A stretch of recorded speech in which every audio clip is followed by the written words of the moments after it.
detik-detik kematian dari Rasulullah Sallallahu Alaihi Wasallam. Rasulullah Sallallahu Alaihi Wasallam tidak pernah sakit seumur hidupnya kecuali penyakit demam atau sakit panas dalam badannya. Maka pada satu ketika Rasulullah SAW sedang sakit panas ini dan tubuhnya semakin melemah, Rasulullah SAW dipapah oleh Ali bin Abi Thalib radhiyallahu anhu dan temannya Fadl bin Abbas radhiyallahu anhu menuju ke masjid. Dan Rasulullah SAW mulai mengumandangkan khutbah di sana. Rasulullah SAW di depan seluruh sahabat-sahabatnya mengatakan bahwa kalian akan selamat ketika kalian berpegang kepada dua hal, yaitu Al-Quran dan hadis. Barang siapa yang mencintai Al-Quran dan hadis, maka ia akan selamat dan masuk ke dalam syurganya Allah Subhanahu wa Ta'ala. Siapa yang mengikuti hadis, siapa yang mengikuti sunnahku berarti dia mencintaiku. Siapa yang mencintaiku berarti dia akan bersama-sama denganku di syurganya Allah. Abu Bakar As-Siddiq radhiyallahu anhu yang mendengar kalimat ini pun mulai terisak-isak karena ia tahu bahwa inilah detik-detik kepergian dari Rasulullah Sallallahu Alaihi Wasallam. Di dalam masjid itu pula Rasulullah Sallallahu Alaihi Wasallam berkata kepada seluruh sahabat-sahabatnya, aku tidak ingin ketika aku nanti dipanggil oleh Allah Subhanahu wa Ta'ala masih ada orang-orang yang aku zolimi dan mereka belum membalas perlakuan burukku semasa di dunia. Maka pada hari ini, siapa yang ingin mengkisosku silahkan. Mungkin saja selama aku berada di dunia ini aku pernah menyakiti kalian. Semua orang tentu saja tidak ada yang tunjuk tangan. Karena mereka tahu bahwa Rasulullah SAW adalah orang yang sangat lembut dan pengasih bagi setiap umatnya. Namun ada satu orang yang pada akhirnya tunjuk tangan dan mengatakan, aku wahai Rasul yang pernah engkau sakiti semasa ini wahai Rasul. Kau mungkin tidak ingat bahwa dulu dalam perang Badar wahai Rasul, kau pernah mencambukku, dengan tongkat kau memukulku. Mungkin engkau tidak sengaja tapi itu sangat menyakiti badanku wahai Rasul. Dan pada hari ini aku ingin membalas perbuatanmu itu. Seluruh sahabat kaget dan mereka berdiri dan mengatakan, wahai Ukasyah, kenapa engkau berani berkata seperti itu? Rasulullah SAW dalam keadaan sakit parah, dalam keadaan yang lemah, dalam keadaan yang seperti itu, kau masih juga berani berkata seperti itu. Kalau begitu pukul saja kami, kata Abu Bakar. Kalau begitu cambuk saja kami, kata Umar. Kalau begitu lakukan saja pada kami, kata Ali dan seluruh sahabat-sahabat lainnya. Namun apa kata-kata Ukasyah? Tidak. Aku hanya ingin memukul Rasulullah sebagaimana Rasulullah pernah memukulku, pernah mencambukku. Maka Rasulullah SAW dengan suara yang sangat parau karena pada saat itu beliau sakit demam dan sangat letih dan sangat lemah mengatakan, wahai sahabat-sahabatku duduklah. Tidak apa-apa. Biarkan ini menjadi kisos bagiku karena aku pernah tidak sengaja memukul Ukasyah. Seluruh sahabat-sahabat pada akhirnya tidak, Rasulullah, tidak mungkin kami membiarkan tubuhmu yang suci ini dipukul oleh Ukasyah. Ukasyah adalah sahabat Rasulullah yang meminta kepada Rasulullah masuk surga tanpa dihisap dan Rasulullah SAW mengatakan itu, mengiyakan itu. Namun Ukasyah berani-beraninya memukul Rasulullah. Kemudian ketika Rasulullah SAW membuat badannya seperti ini dan kemudian pukullah saya wahai Ukasyah. Apa yang dikatakan oleh Ukasyah? Tidak cukup wahai Rasul. Dulu engkau memukulku, dulu engkau mencambukku dalam keadaan aku tidak berpakaian dan itu sangat membekas di dalam bahuku.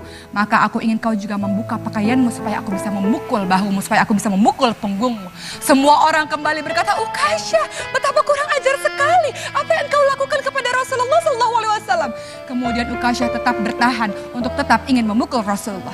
Rasulullah SAW menenangkan seluruh sahabat-sahabatnya dan memulai membuka baju. Kemudian Rasulullah SAW berkata pada Ukasyah, aku telah membuka bajuku wahai Ukasyah. Silahkan engkau membalas perlakuanku dulu terhadapku.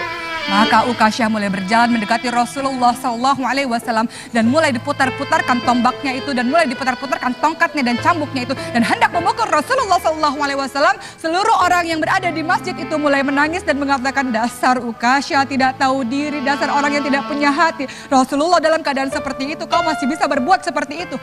Namun apa yang terjadi ketika Ukasyah mendekati Rasulullah SAW? Ukasyah melempar tombak itu, Ukasyah melempar cambuk itu, kemudian Ukasyah langsung memeluk Rasulullah SAW dan mengatakan, tidak mungkin wahai Rasul, tidak mungkin aku melukaimu wahai Rasul.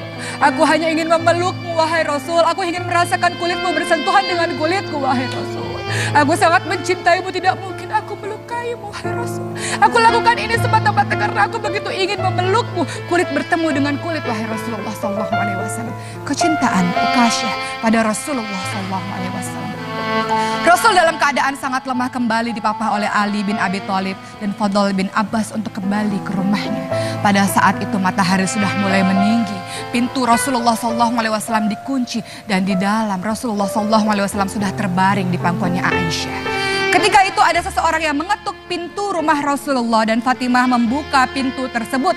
Dan sang laki-laki tersebut berkata kepada Fatimah, aku ingin bertemu dengan ayahmu.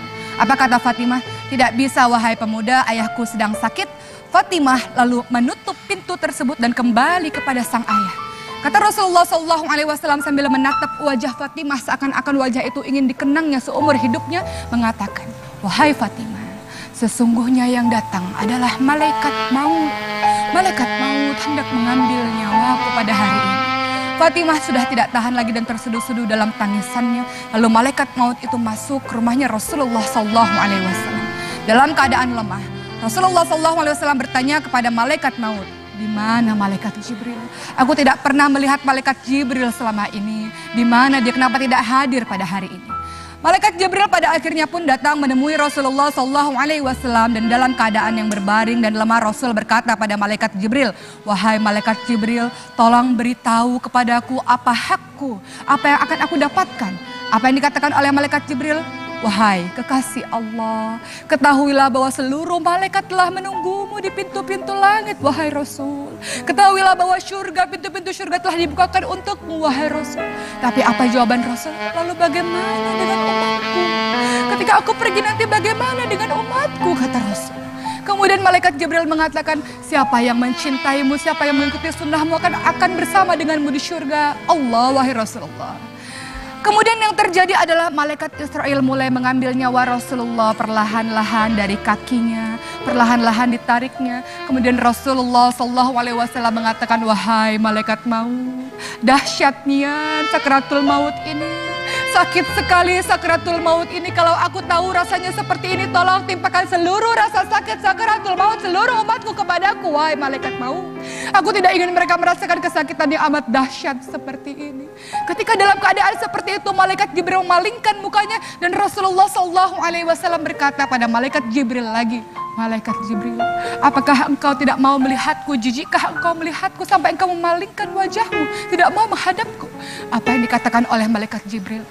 Wahai kekasih Allah, tidak ada orang yang mampu melihat wajah kekasih Allah dalam keadaan sakit seperti ini. Tidak akan ada orang yang rela melihat wajah kekasih Allah dalam keadaan yang hendak mati seperti ini. Aku tidak sanggup untuk melihatmu, wahai Rasul.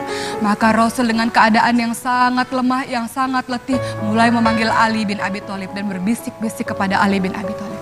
Ali bin Abi Thalib, tolong sampaikan kepada seluruh umatku, peliharalah sholat dan peliharalah orang-orang miskin. Dalam keadaan mulai satu persatu nafas Rasulullah SAW tersengal-sengal dan seluruh orang sudah mulai menangis. Rasulullah berbisik dengan lemah, umati, umati, umati, umati, umati, umati. Rasulullah SAW memikirkan keadaan kita, keadaan umatnya sepeninggalan Rasulullah SAW. Apakah taat kepada Allah atau maksiat di jalan Allah Subhanahu wa Ta'ala? Maka di detik-detik kematian Rasulullah, Rasulullah menaikkan satu telunjuknya, kemudian mengucapkan La ilaha illallah, La ilaha illallah, La ilaha illallah.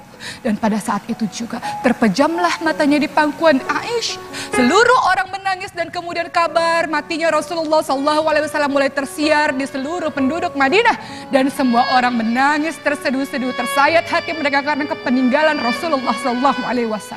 Umar bin Khattab radhiyallahu anhu yang mendengar kisah ini pun mulai mengambil pedangnya dan mengacungkan pedangnya dengan perasaan marah. Ia mengatakan, siapapun yang mengatakan Rasulullah mati akan aku penggal sepenggal lehernya. Siapapun yang mengatakan Rasulullah telah wafat akan aku bunuh dia.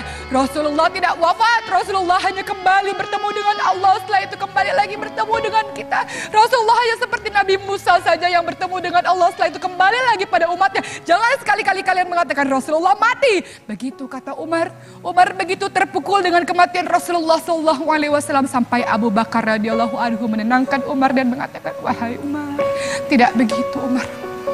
Kalau engkau menyembah Rasulullah SAW, ketahuilah bahwa dia adalah seorang manusia biasa yang pada akhirnya kembali kepada Allah Subhanahu Wa Taala. Tapi ketika engkau menyembah Allah Subhanahu Wa Taala, Allah itu maha abadi, Allah itu tidak pernah mati, maka sembahlah Allah Subhanahu Wa Taala. Inilah kisah bagaimana detik-detik wafatnya Rasulullah SAW. Kita mengaku mencintai Rasulullah, maka apa bentuk aplikasimu dalam mencintai Rasulullah? Perkataanmu, salawatmu, dan tindak tandukmu untuk mengikuti sunnah Rasulullah adalah bukti cinta kepada Rasulullah. Kita mengaku rindu pada Rasul. Tentu pada satu hari kita ingin berkumpul pada Rasul di syurganya Allah. Mudah-mudahan kisah kematian Rasulullah ini menjadi satu pembelajaran bagi kita untuk senantiasa ingat mati. Dan secerdas-cerdas orang, kata Rasulullah, adalah mempersiapkan perbekalan untuk menyambut kematian kita, untuk pada akhirnya bertemu dengan Allah sang kekasih abadi dan Rasulullah SAW. Mudah-mudahan bermanfaat. Terima kasih. Wassalamualaikum warahmatullahi wabarakatuh.